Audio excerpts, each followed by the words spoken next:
There are many complaints of games being released incomplete, only to charge more with the withheld content as DLC.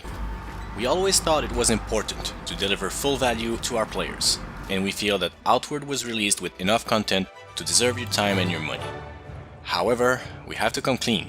We wanted to add the Soroboreans as a faction in the game from the start, but with our limited resources, we had to focus on the 3 other factions and their associated region to finish the game. It's an immense privilege to be able to revisit those ideas that could have been abandoned forever and flesh them out in a DLC that we feel will add a lot to Outward.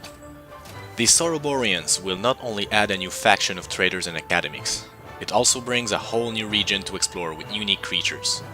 This region is called the Antique Plateau, the ruins of a much larger metropolis which was destroyed during the Scourge outbreak. These ruins expand both above and underground.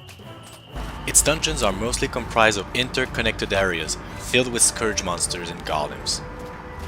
Since many of you had time to get accustomed to Outward's challenge, expect a higher difficulty in this region than in the original ones.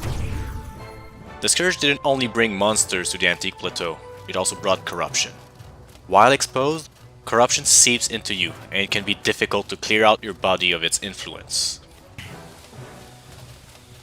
The consequences of a high corruption level are dire, and treating it is difficult, so proper corruption-resistant gear or special potions are necessary to navigate some locations. Of course, we wanted to give the players new means to overcome new obstacles, and we introduced 2 new skill trainers. The Hex Mage chooses between focusing on cursing others with X's and abusing those weaknesses, or harnessing the power of blood and corruption. These blood mages are the only ones who might consider it positive to maintain a certain degree of corruption, but it can backfire. The Speedster is based around risk-taking and efficiency. They have ways to prevent damage and lower cooldown for all their skills, making them highly compatible with many builds, either in melee or spellcasting. We're also adding a new weapon type, the Gauntlets. With those weapons, if you can get up close, you will be able to deliver a flurry of punches on your enemies to put them back in their place.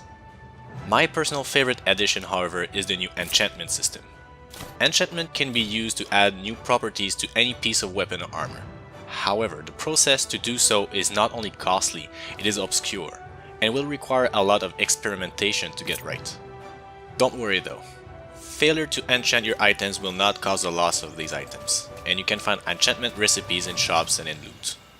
All in all, the expansion is massive, adding about 25% of everything. Equipment, skills, dungeons, creatures, we've got it all. And we hope to keep you busy for a while in the world of Ori.